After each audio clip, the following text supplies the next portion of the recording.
अयोध्या पहुंच रहे भरत दूर से ही अपने सारथी से कहते हैं कि देखो, अयोध्या सफेद मिट्टी के ढेर सी दिख रही है।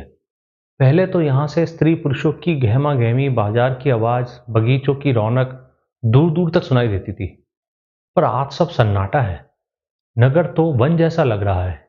ये सब देखकर मेरा मन घबरा रहा है। वे नगर में प्रवेश करते हैं। द्वारपाल परंपरागत जय बोलते हैं। लोग भरत को देखकर प्रणाम करते हैं, पर सबके चेहरे पर शोक की लकीरें हैं, आंखों में आंसू हैं। भरत भारी मन से पिता के महल की ओर चलते हैं। पिता के महल में जब राजा ना दिखे, तो भरत सीधा मां कैकेयी के भवन में जाते हैं। मां कैकेयी उसे देखकर प्रसन्न होकर स्वर्ण आसन से उठती हैं। गोद में बिठाकर ननिहाल का हाल पूछती हैं।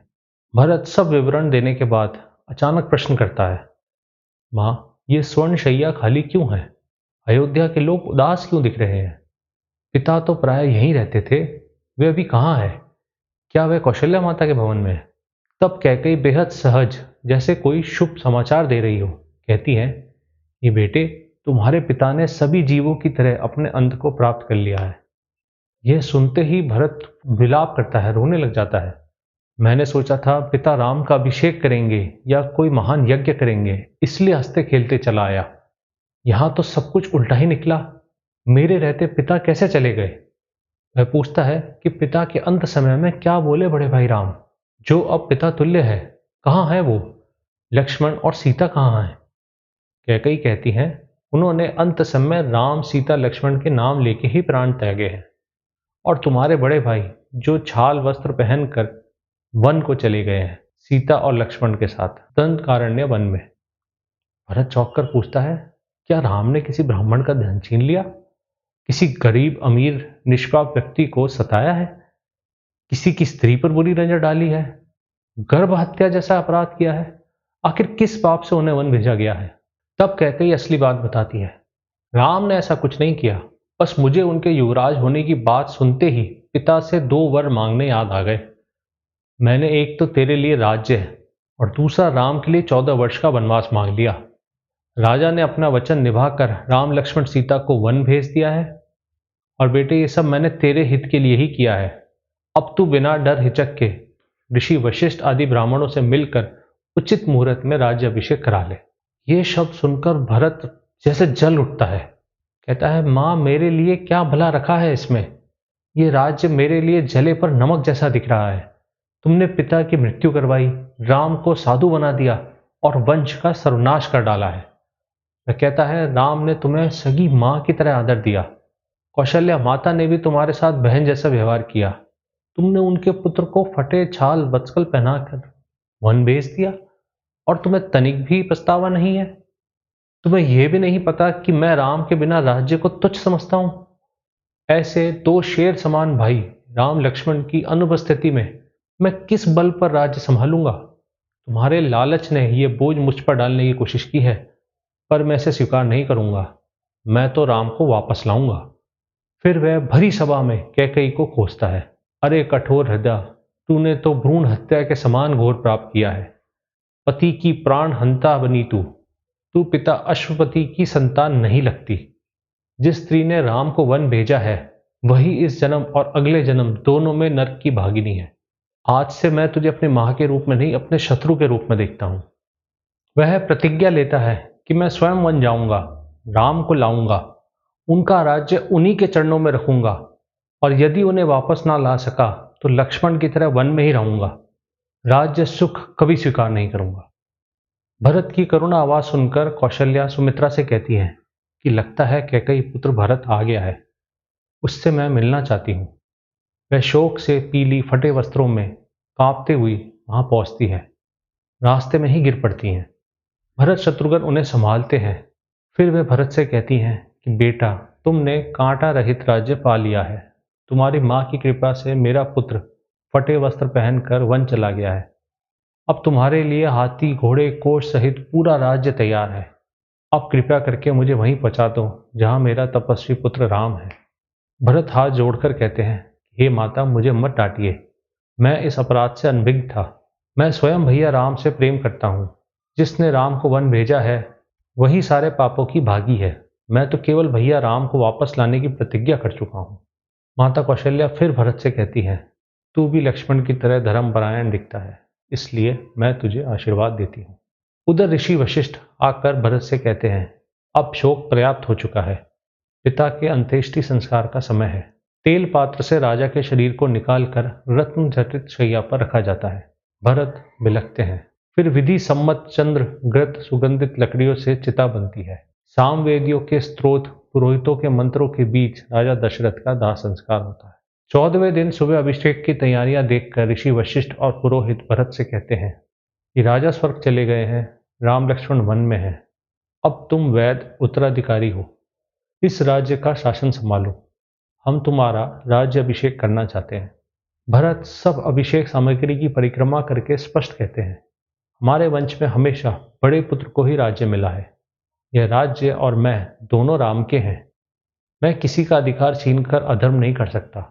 यदि राम लौट आए तो उन्हें तिलक दूंगा, यदि वे न माने तो स्वयं वन चला जाऊंगा और लक्ष्मण की तरह उनकी सेवा करूंगा।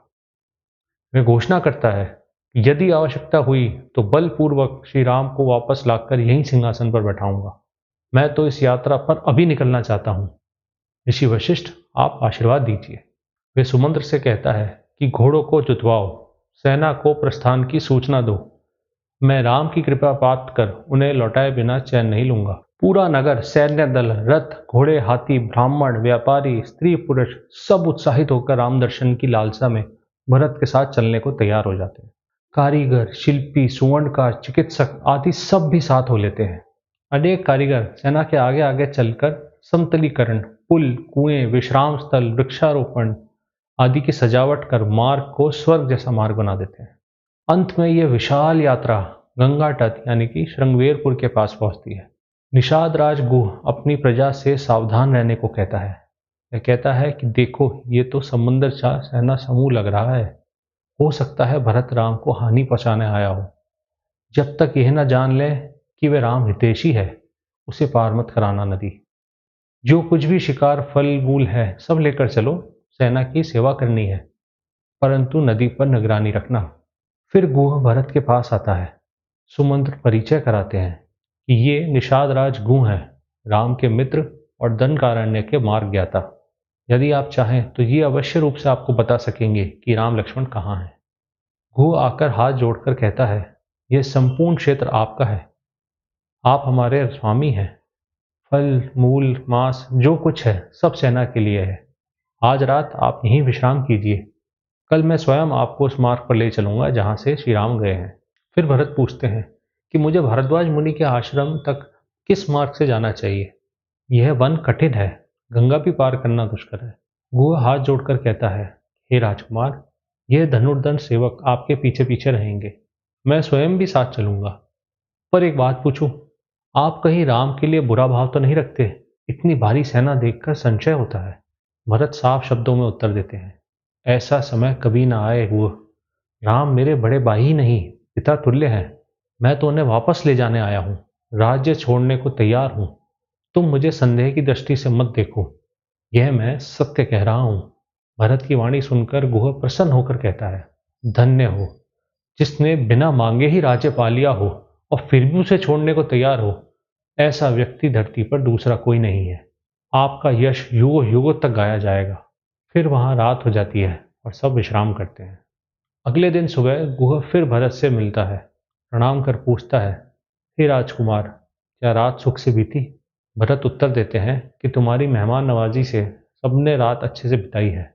अब कृपा कर नाव की व्यवस्था कर दो।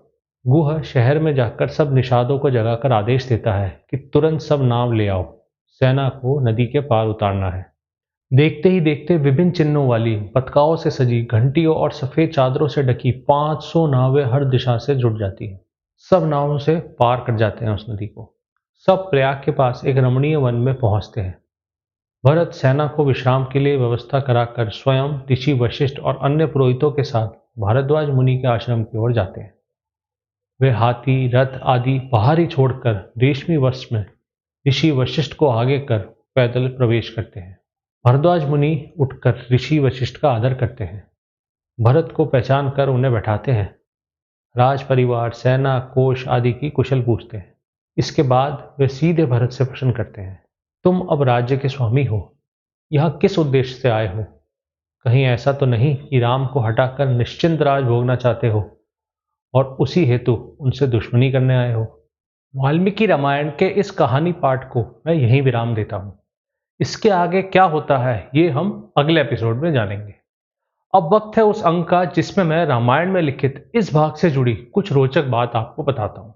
सबसे पहली बात तो ये है कि इस पूरी कहानी में भरत को कुछ पता ही नहीं होता कि उसके लिए इतना कुछ अयोध्या में हो चुका है। उसे तो खुद कुछ बुरे स्वप्न और अपशकुन दिखते हैं जिससे उसे आभास हो जाता है कि कुछ तो गड़बड़ है। और वाल्मीकि जी के अनुसार भरत मानवीय रूप से पूछता भी है कि आखिर राम भैया ने ऐसा क्या कर दिया कि उन्हें इतनी कड़ी सजा दी गई है। जब उसे सच का पता लगता है तो वह क्रोधित हो जाता है।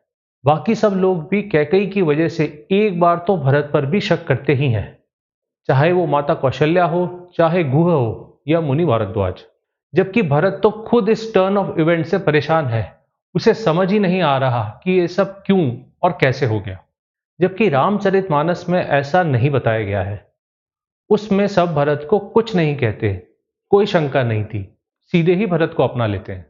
दूसरा, वाल्मीकि रामायण में बताया है कि कैसे राजा दशरथ के शव को तेल में रखा जाता है जब तक कि भरत लौट नहीं आता। इसका वर्णन भी रामचरितमानस में नहीं है। तीसरा, मंथरा को भरत और शत्रुघ्न ने क्या दंड दिया था ये भी किताब में नहीं लिखा है, मगर कुछ ऑक्सिलरी लिटरेचर एक दृश्य के बारे में बताते हैं कि शत्रुघ्न उसे खींच के सभा में सबके सामने लाता है और सच बताता है कि इसी ने कैकेयी के दिमाग में जहर घोला था, जिसे डीडी वाली रामायण में भी दिखाया गया है। चलिए, इसी बात के साथ मैं अब इस एपिसोड को यहीं विराम देता हूँ। मेरा नाम है अक्षय कपूर। मुझे ध्यान से सुनने का आपका बहुत बहुत धन्यवाद। अगले एपिसोड में फिर मिलते हैं आगे की कहानी के साथ। जय हिंद, जय श्री राम।